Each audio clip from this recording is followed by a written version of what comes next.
So, what if the reason you struggle to speak English fluently isn't because you haven't memorized enough vocabulary or, because you haven't spent enough hours grinding through those grammar workbooks? Right, which is what we're all taught to do. Exactly. What if it's actually because your own brain is actively punishing you for not sounding like a textbook? Just think about that for a second. It's a pretty wild concept to wrap your head around. It really is. I mean, you step into a meeting or you walk up to a counter to order a coffee and you know the words. You literally have them filed away somewhere in your head. Oh, absolutely. The database is there. Yeah, but the moment you open your mouth, you just freeze. Your mind goes completely blank, you start sweating, and you feel like you're drowning in this sea of impossible perfection. It's such a universal struggle for you, the listener, and really for anyone learning a language. Because we approach language learning as if it were this painful medical procedure, or like a high-stakes university exam where anything less than flawless execution is just a total failure. Right.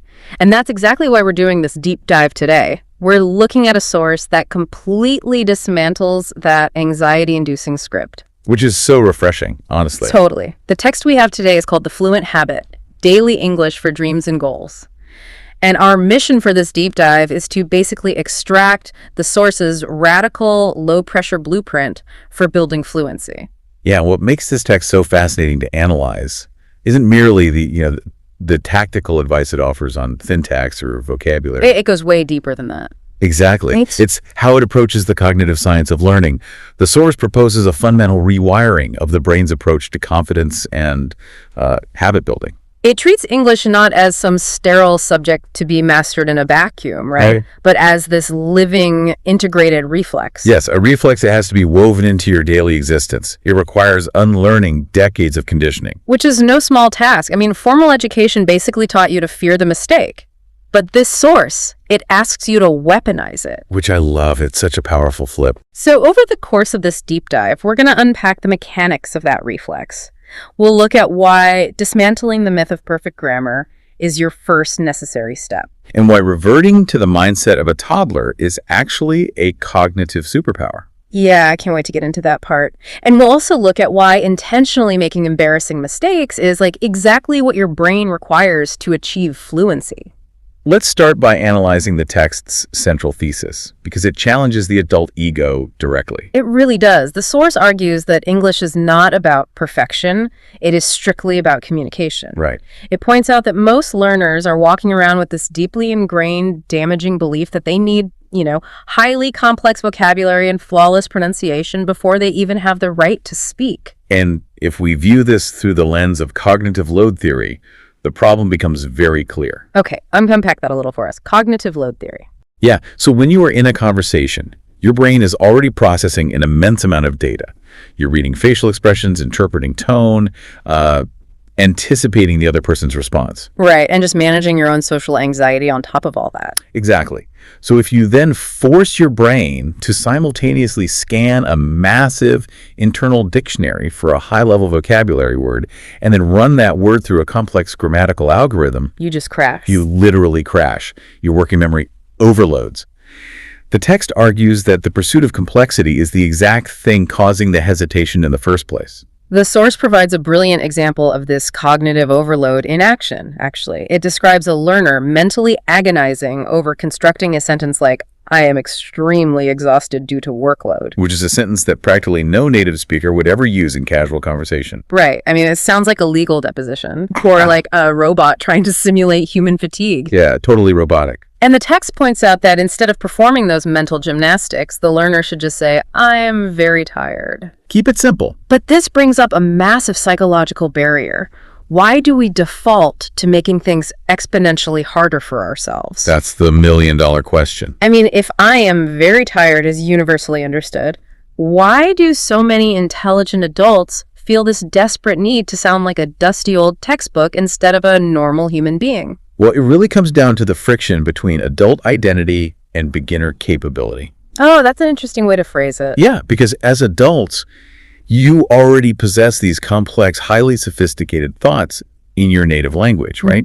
You might be a leading expert in your field, a manager, a parent. Your native language reflects your competence in the world. Precisely.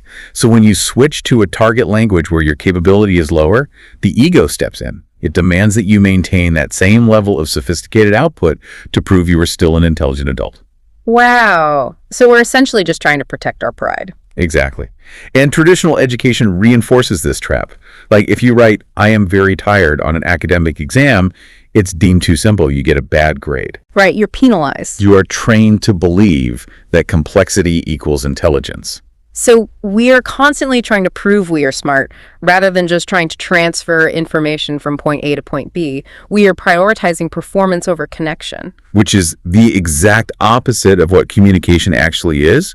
And the text aggressively pushes back against this performance. It really does. It states explicitly that simple English that people can understand is the actual metric of fluency. Because real-life interaction relies on speed and clarity, not on showcasing your vocabulary. Right. When you use simple, highly accessible English, you immediately reduce that cognitive load we were talking about earlier. You don't have to search for exhausted. You just grab tired. Yeah, and because that word is closer to the surface, you can deploy it quickly, without that awkward buffering pause where you're staring at the ceiling. Create the buffering face. We all know it. But, okay, if the goal is speed and clarity, and we are giving ourselves permission to drop the act of sounding like a walking thesaurus, we run into the next major hurdle the source identifies. Which is translation. Exactly, the danger of translation. Because even if I know the simple word tired, if I am still processing that concept through my native language first, I am still going to hesitate. Translation is the ultimate bottleneck of fluency. It is the core mechanical flaw in how most adults process a second language. The text outlines this process very clearly. It says a learner whose native language is, say, Spanish or Japanese or Arabic, will form a thought entirely in that native language first. Right. Then they use their brain like a sluggish dictionary to convert that sentence into English before they finally speak. And that translation layer is the root cause of all that nervousness and those awkward silences. Because it takes so much time. It takes a massive amount of time. You are effectively running a software emulator in your brain. Oh, an emulator. I like that analogy. Yeah, you're asking your neural pathways to take sensory input, route it through the established native language center, hold that concept in working memory, cross-reference it with the English language center, assemble the new syntax. That sounds exhausting just listing it out. And then you finally send the signal to your vocal cords. It is incredibly inefficient. As the source points out, fluent speakers do not do this. Right. They bypass the native language entirely. They think directly in the target language. But the text offers a practical exercise to achieve this, right? It does, but honestly, on the surface, it sounds shockingly basic. Like almost too simple. Yeah. It tells the reader to start training their internal monologue with incredibly small thoughts. The examples given are things like, I am sitting. I am listening to a podcast. It is quiet. Okay, very grounded observations. Exactly. Or if you're outside looking at an object and thinking, that is a tree, the sky is blue. It is a deliberate recalibration of how you interact with your environment. I mean, I have to challenge the practicality of this, though. Okay, play devil's advocate. If I am an adult walking down the street and I actively force myself to look at a tree and think, that is a tree, it feels obscenely childish. It feels like reverting to toddler-level observations. How does pointing out that the sky is blue actually lead to the kind of adult-level fluency required to navigate a complex world? I completely understand why it feels reductive to the adult ego. Mm. But from a neurological standpoint, it is a highly sophisticated exercise. Really? Just saying, that is a tree in your head. Yes. The source defends this by stating, fluency is built from simplicity, not complexity. Let's look at the mechanism of why this works. We need to talk about myelination. Oh, myelination. That's the insulation around neural pathways, right? Exactly. When you learn a new skill, your brain forms a neural pathway. Okay. And the more you use that pathway, the more a substance called myelin wraps around it. Like insulation on a copper wire. Perfect analogy, yeah. Thicker myelin means the electrical signal travels faster and more efficiently. So when you translate, you are myelinating the wrong pathway. Oh, wow. You are strengthening the bridge between your native language and English. Which guarantees you will always need the bridge. You're making the middleman stronger. Yes. By forcing your brain to look at a physical object, like a tree, and immediately attaching the English word to that visual stimulus, without using your native language as a crutch, you are destroying the need for the bridge. That makes so much sense. You are building and myelinating a direct pathway between reality and English. It is not about the profound meaning of the thought that is a tree. Right, it's not philosophy. No, it's mechanics. It is about the mechanical speed of the retrieval. You are greasing the pathway so that English becomes an automatic, involuntary reflex.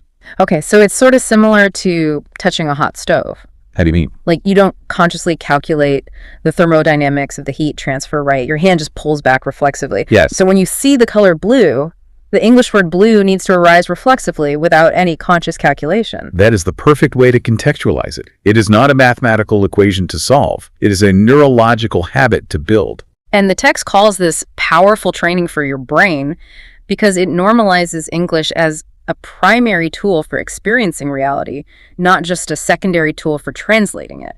Which aligns perfectly with a key quote from the source, actually. It says, "Fluency does not come from books. Fluency comes from habit." And practicing that habit inside the confines of your own head is entirely safe. Nobody can hear your internal monologue. Right, no judgment there. But eventually, you have to externalize that habit. You have to open your mouth and actually speak to another human being. And that is where the psychological barrier shifts from internal processing to external social anxiety. And this is where we enter the realm of the affective filter. The affective filter.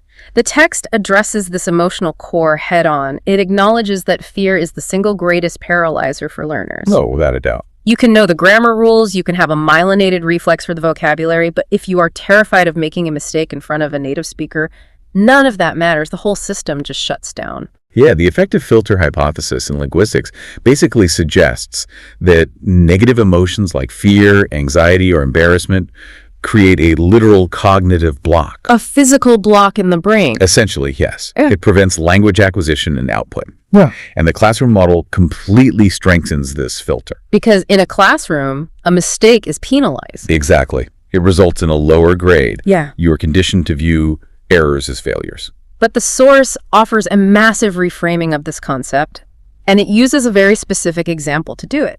It highlights what traditional education would classify as a bad mistake. Let's hear it.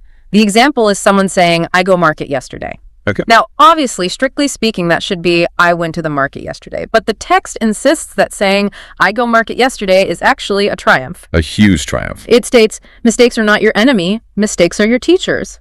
But why? Why is that grammatically incorrect sentence secretly a massive success?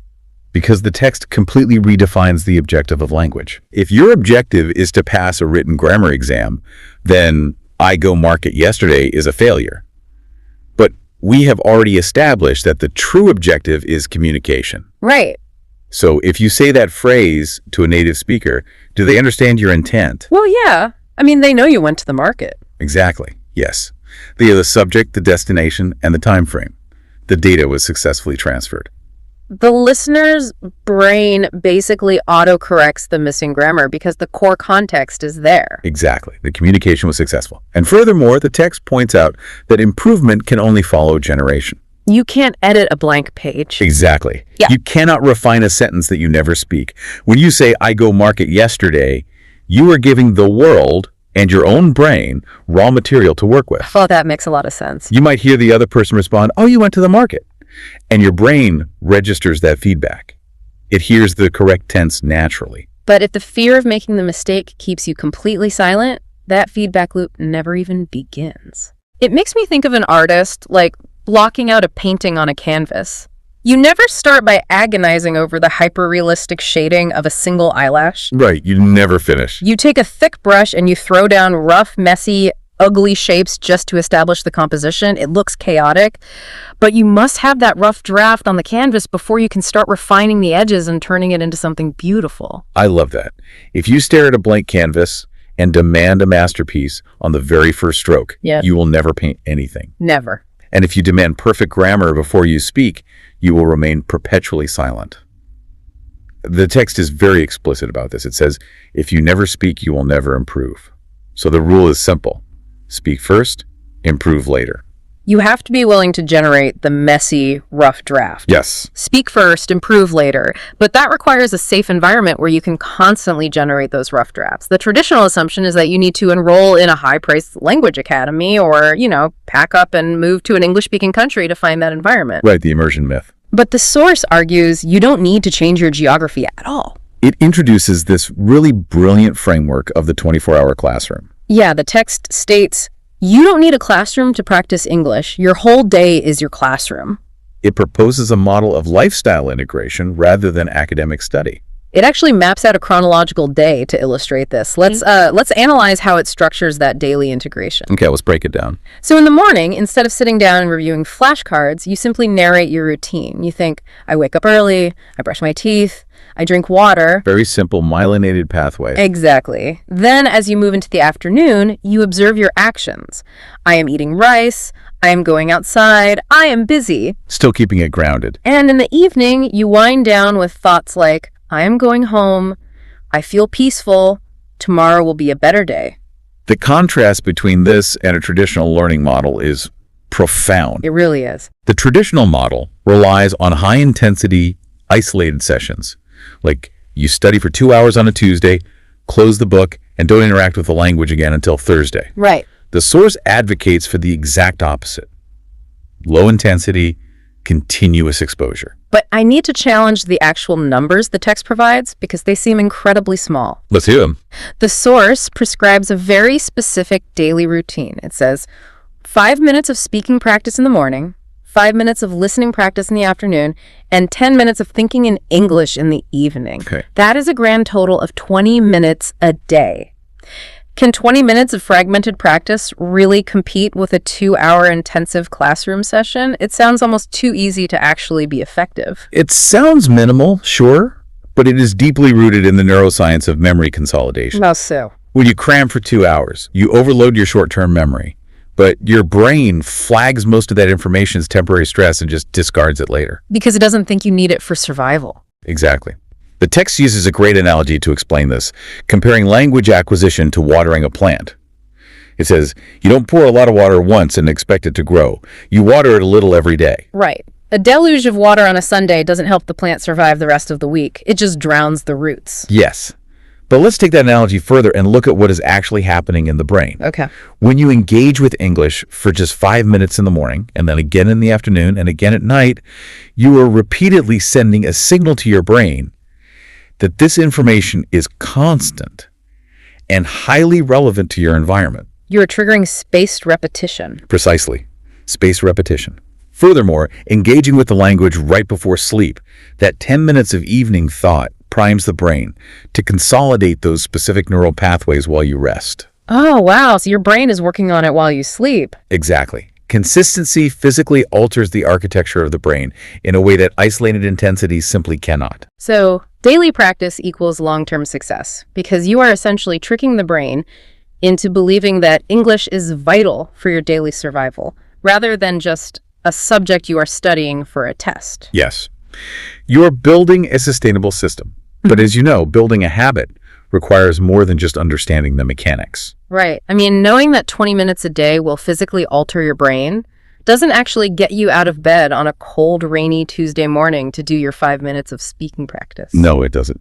Human nature dictates that simple things are also incredibly easy to skip. Which brings us to the engine that actually powers this entire system. Motivation. Exactly. The text pivots from the mechanics of learning to the deeply emotional aspect of motivation, your dreams and your goals. This is where the source moves from cognitive strategy to psychological anchoring. Yeah, the text points out that every learner has a core motivation. You want to travel, you want a promotion, you want to study abroad, or maybe you just want to feel confident in a globalized world. Everyone has a why. But it makes a very aggressive claim regarding these streams. It says you must learn to express these specific goals in English. Yeah, it doesn't present it as a fun, optional exercise. It presents it as a mandatory psychological step. It gives examples of what you should be saying to yourself. My dream is to speak English fluently. I want to improve my life. I want to become confident. It's very declarative. And it also stresses the importance of verbalizing your daily emotional states. Like, I feel happy today, or I feel a little tired, but I will continue. Right. Why is this so crucial? I mean, why does stating, I want a better job in English, carry more weight than saying it in my native language? The source claims that when you say your goals in English, your brain starts believing them more strongly. That's a huge claim. It is, but the psychology behind this is fascinating. When you state a goal in your native language, it remains sort of abstract. The language you are speaking and the future you are dreaming of are disconnected. Okay, I track that. But when you articulate that desire in the target language, you are actively performing the future reality you want to inhabit. Oh, wow. You are no longer just hoping to be an English speaker. In that very moment, you are an English speaker articulating a complex personal desire. You are collapsing the distance between where you are and where you want to be. You are using the vehicle to describe the destination. Exactly. And this leverages the neurological power of emotional learning. The text explicitly notes that emotional learning is very powerful because it stays in memory longer. That makes total sense. If you memorize a list of vocabulary words for, like, office supplies, the emotional stakes are zero. Your brain has no chemical incentive to retain that information. Right. But when you learn the vocabulary necessary to say, I am proud of my progress, or my dream is to provide for my family, you are flooding those neural pathways with dopamine and emotional resonance. Yes. You are anchoring the vocabulary to your core identity, making it infinitely easier to recall. It functions as a self-sustaining feedback loop. Every time you push through the hesitation and declare your goal in English, you are reminding yourself why you are putting in the daily 20 minutes of effort. You are constantly manufacturing your own confidence. Which perfectly reflects the text's assertion that confidence isn't something you wait for passively. It is something you actively generate through action. Absolutely. So we have the philosophical and psychological frameworks established. We know we need to drop the textbook perfection, embrace the messy, rough drafts of our sentences, bypass translation by linking English directly to reality, and anchor our daily practice to our deepest emotional drivers. That's the mindset, yes. But the text provides one final, very specific mechanical tool to physically execute all of this. And that is the technique of shadowing. Right. The source highlights shadowing as a primary method for the speaking and listening portions of your day. That's a game changer. It describes the practice as listening to English audio and repeating it immediately, out loud, like a mirror. You don't listen to a whole paragraph, pause it, and try to summarize. No, it's instantaneous. Right, you hear a phrase like, I want to improve my speaking, and a fraction of a second later you're saying, I want to improve my speaking right over top of the audio. It is an incredibly dense, efficient exercise because it isolates specific variables of language production. But how does acting like a parrot actually solve the complex problem of fluency?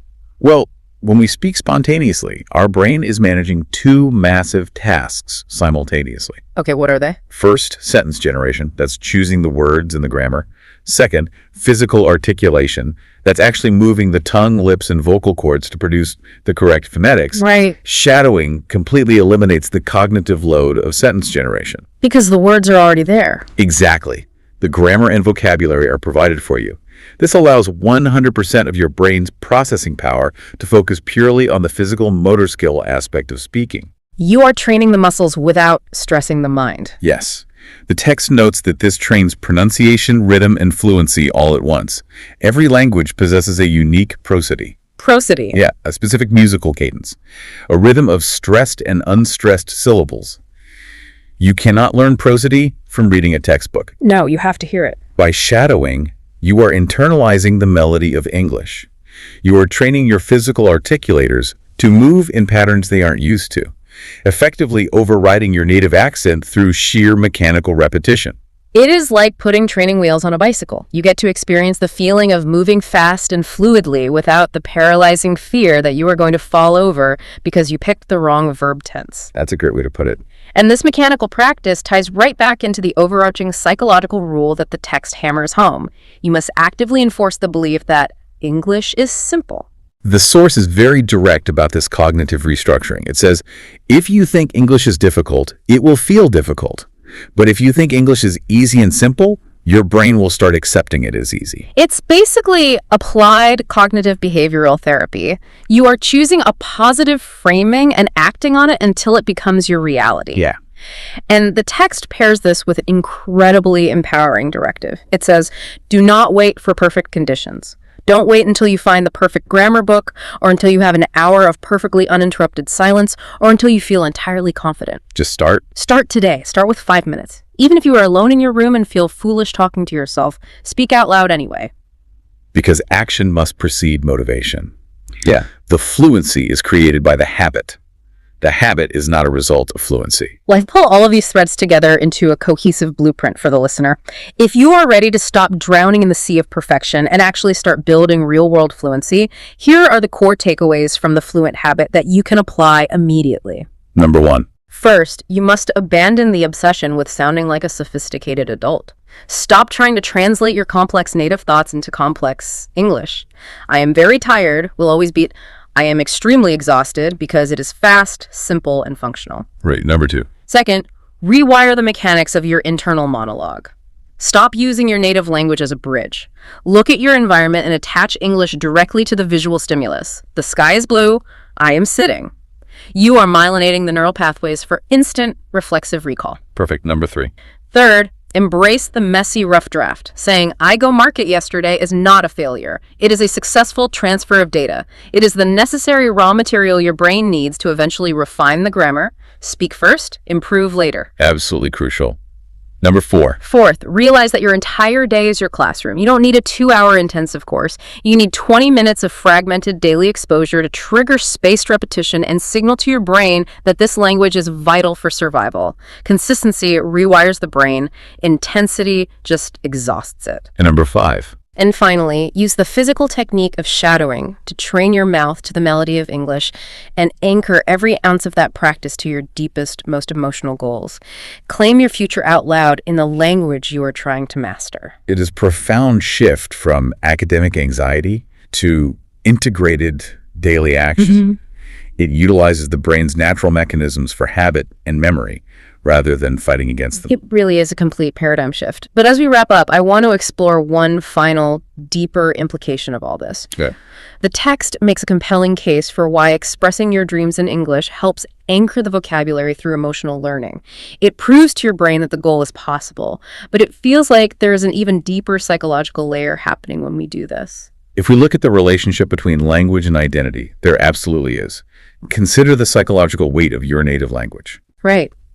When we speak our native language, we are carrying the weight of our entire personal history.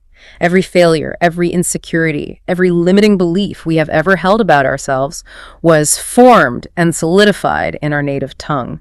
Our native language is deeply entangled with our historical baggage. It is the operating system of your current identity. Exactly.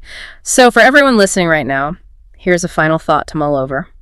Could it be that learning a new language isn't just a mechanical process of translating your current life into new words? Oh, I see where you're going.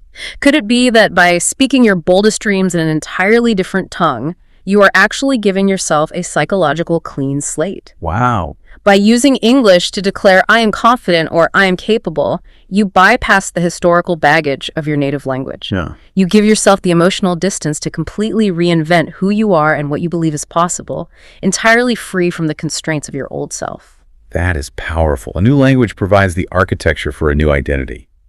You aren't just learning how to speak differently, you are learning how to be someone else. A completely new version of yourself, built one simple 5-minute habit at a time. No textbook perfection required. Incredible. Thank you for joining us on this deep dive. Your dreams are valid, and you now possess the neurological and psychological blueprint to make them a reality. We challenge you to start your first 5 minutes of practice the moment this ends. Look around your room, bypass the translation, and tell yourself exactly what you see. We will catch you on the next deep dive.